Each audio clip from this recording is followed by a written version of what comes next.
Okay, before we get to anything else. Never fails. You get in the bath and there's a rub of the lamp. Tell me I'm not the only one who thought of that.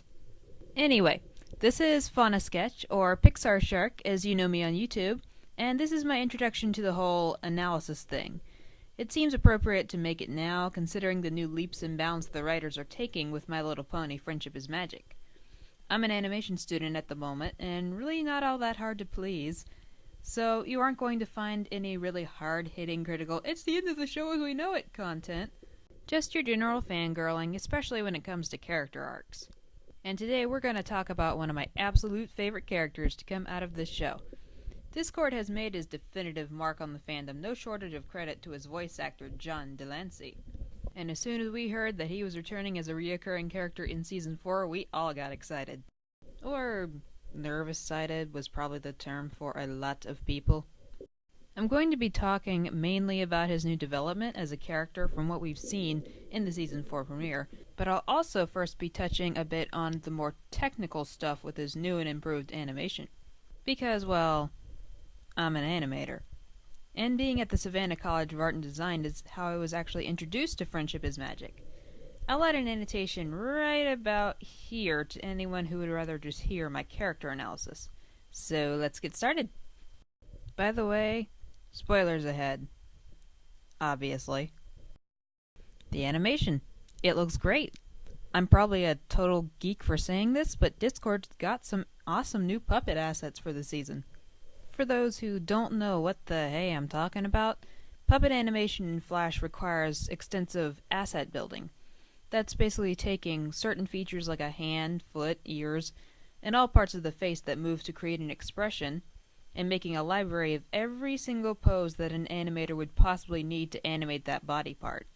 After that, animating is basically a matter of refined dragging and dropping. So the more assets you make for a body part, the more the animator has to work with to make the animation realistic. You may have noticed that in the Season 2 two-parter, Discord seemed to strike particular poses repeated times. This is an example of repeated assets. It was handy, but you could tell it was recycled. But my point is, not only is the show animation a ton better than when the crew thought Discord was going to be just a one-time character, but he has a lot of new assets, and therefore more expression. And they even gave his legs some multi-dimension. Cool. Wow, I'm a nerd. And on a side note, this thing with Discord's brows weirded me out in Season 2. I'm glad they fixed it here. What have you got there? You really have to give the artist some credit here, seeing as how Discord is the most asymmetric puppet possibly in existence. There is no copy-paste in mirror here. Now on his character. I am pretty immensely happy on how Discord has been re-established now that he is reformed. Let's admit it, Keep Calm and Flutter On suffered in the same manner that Magical Mystery Cure did. They were making a pretty big change in a character's arc, but they just didn't have time to flesh it out. Hence why we all smelled burning rubber at the sudden gear shift of the last few minutes of the episode. Also why several fans were like, "No, Discord is ruined forever!" Au contraire, mon capitaine! See what I did there? But to be honest, there was one part of the Season 4 opener that kinda rubbed me the wrong way. Well, finally! Some pony willing to give me the benefit of the doubt. The rest of you could learn a lot about friendship from my dear friend Shutterfly here. It's Fluttershy. Oh, right, whatever. Really? What exactly have you been doing in Canterlot all this time, Discord? I doubt Celestia is letting you do much chaos, and somehow I doubt you're exactly the popular man about town just yet. I would have thought that you spent a lot of time with your one dear friend.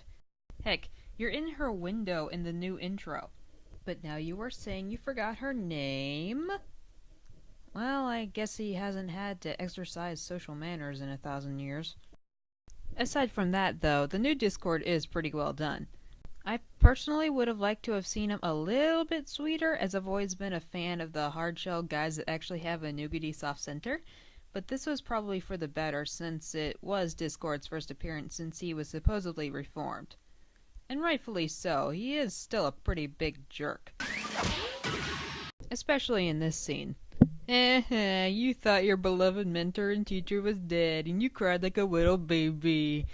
Yeah, everyone who was worried about Discord being on Nicey Nice now, he's really not.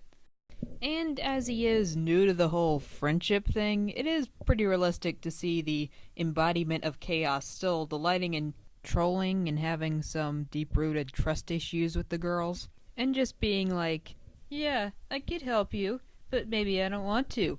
Meh. I've always described Discord as being the kind of villain who was much more like a big kid that was getting way too carried away with playtime. And let's face it, he is pretty much a big bratty kid that has to learn he can't always have things his way. Hence why the choice to have Fluttershy be the one to change him was such a home run. I honestly now see her just as much as his mother as she is his friend.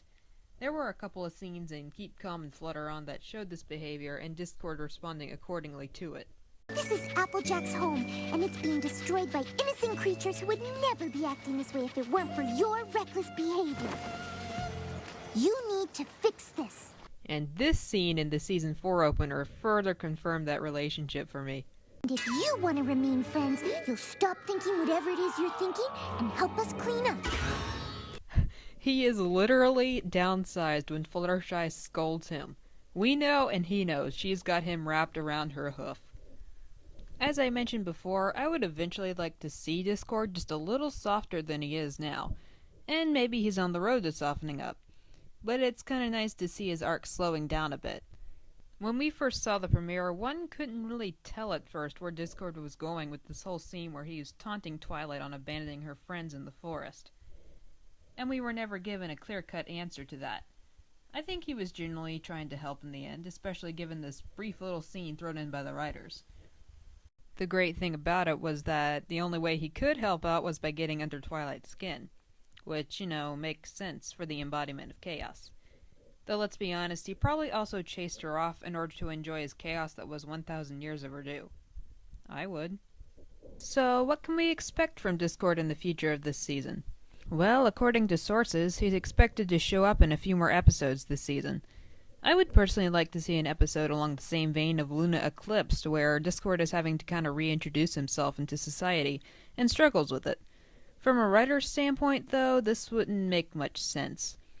Not only would it run the risk of having the same moral that Luna Eclipse did all over again, but Discord doesn't seem much the type of character that would be worried about what everybody else thought of him. All I hope is that his story arc isn't ending here. They just can't end it here with a character as fun and dynamic as he is. Characters are what I love about animation the most, and Discord is one of the best characters I've seen come out of animated TV. Especially considering he came from a show under the same franchise that gave us this. On that note, PixarShark out.